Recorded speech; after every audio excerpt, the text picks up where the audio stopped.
Assalamualaikum warahmatullahi wabarakatuh. Nama saya Zidan Akmal Maulana dari Fakultas Hukum dengan NIM 2200024202.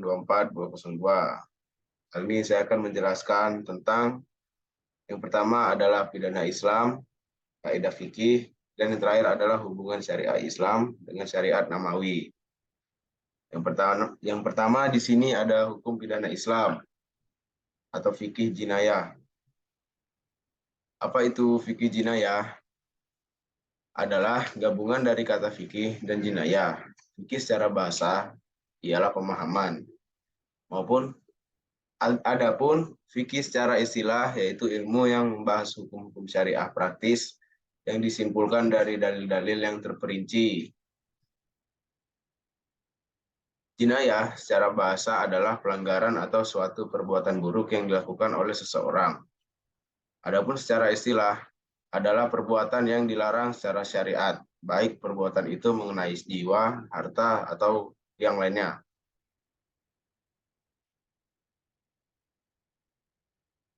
Lalu ada asas-asas hukum jinayah. Yang pertama ialah asas legalitas. Dalam Quran Surah Al-Isra ayat 17, yaitu segala permasalahan memiliki legalitas hukum yang telah ditunjukkan Al-Quran dan Sunnah, baik tersurat ataupun tersirat. Yang kedua, asas larangan memindahkan kesalahan kepada orang lain. Quran Surah Al-Baqarah ayat 286 dan Quran Surah Fatir ayat 18. Berbunyi suatu kesalahan tidak dapat ditangguhkan kepada orang lain yang tidak melakukannya, karena setiap usaha yang dilakukan manusia memiliki akibat hukum sesuai perbuatannya. Yang terakhir ialah asas praduga tak bersalah. Suatu pemeriksaan ataupun penyelidikan haruslah berdasarkan bukti yang cukup kuat, baru kemudian ditetapkan bersalah atau tidak. Lalu berikutnya di sini ada syariat Islam dan syariat Syamawi. Syariat Islam yakni berisi hukum dan aturan Islam yang berasal dari ajaran agama Islam dan didasarkan pada kitab suci Islam, khususnya Al-Quran dan Hadis.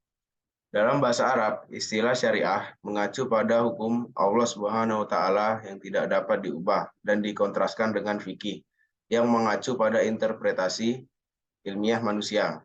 Sebagaimana tersebut dalam Al-Quran surah Al-Ahzab ayat 36, bahwa sekiranya Allah dan Rasul-Nya sudah memutuskan suatu perkara, maka umat Islam tidak dapat diperkenankan mengambil ketentuan lain.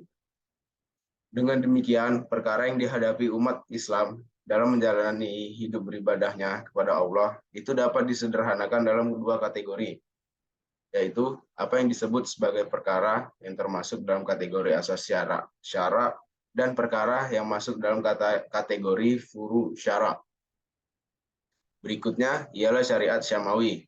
Syariat Syamawi adalah sekumpulan perintah Tuhan, larangan, dan petunjuk-petunjuknya yang berisi tentang hukum-hukum untuk seluruh umat manusia dengan perantara Nabi sebagai utusannya. Sebagai balasannya adalah pahala bagi orang yang mengamalkannya dan siksa bagi orang yang melanggarnya. Berikutnya, yang terakhir adalah 5 kaidah universal fikih. Yang pertama, perkara tergantung tujuannya. Kaidah fikih ini berasal dari hadis Nabi, yaitu sesungguhnya amalan itu tergantung pada niatnya. Kaidah ini menegaskan bahwa setiap amalan yang dilakukan seseorang akan sangat tergantung dari niatnya. Apakah amalan itu akan diterima oleh Allah atau tidak, tergantung pada keikhlasan niat orang yang beramal. Kaidah ini juga berarti bahwa setiap amalan mubah bisa menjadi ibadah jika dilakukan dengan niat ibadah.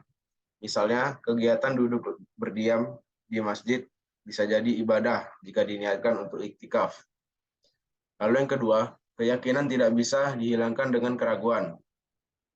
Kaidah kedua ini berasal dari hadis tentang orang-orang yang ragu apakah dia telah buang angin atau tidak dalam sholatnya. Kemudian Rasulullah bersabda, hendaknya ia tidak meninggalkan atau membatalkan sholatnya sampai ia mendengar suara atau mendapati bau dari kentutnya. Lalu yang ketiga, kesempitan mendatangkan kemudahan.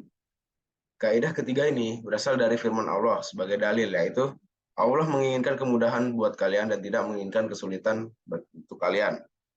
Maksudnya di sini, apabila terdapat kesulitan dalam suatu hal, maka akan ada kemudahan atas sesuatu yang sebelumnya baku. Dengan kaidah ini, maka hadirlah berbagai macam rukhsah atau keringanan dalam beribadah apabila seorang muslim mengalami kesulitan. Yang keempat, ada kemudaratan hendaknya dihilangkan. Kaidah keempat ini hadir dari observasi ulama terhadap hadis Rasulullah yang mengingatkan, janganlah memberikan madarat kepada orang lain dan juga diri kalian sendiri.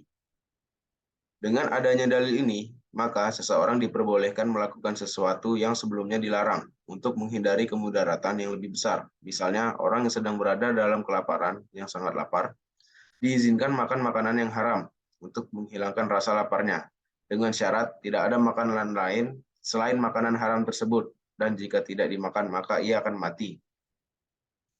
Dan yang terakhir ialah adat atau kebiasaan bisa menjadi landasan hukum. Kaidah fikih ini berasal dari hadis Nabi Muhammad SAW yang menyebutkan, apa yang kaum muslimin menganggapnya baik, maka ia di sisi Allah juga baik. Islam sangat menghargai budaya atau adat yang dianggap baik, termasuk di dalam kaidah fikih ini adalah penetapan masa haid, besaran nafkah, kualitas bahan makanan untuk kafarat, dan akad jual beli. Itulah landasan umum atau kaidah fikih yang ada dalam agama Islam. Masing-masing kaidah ini bisa digunakan sesuai dengan waktu dan kondisi yang sesuai. Sekian dari saya. Assalamualaikum warahmatullahi wabarakatuh.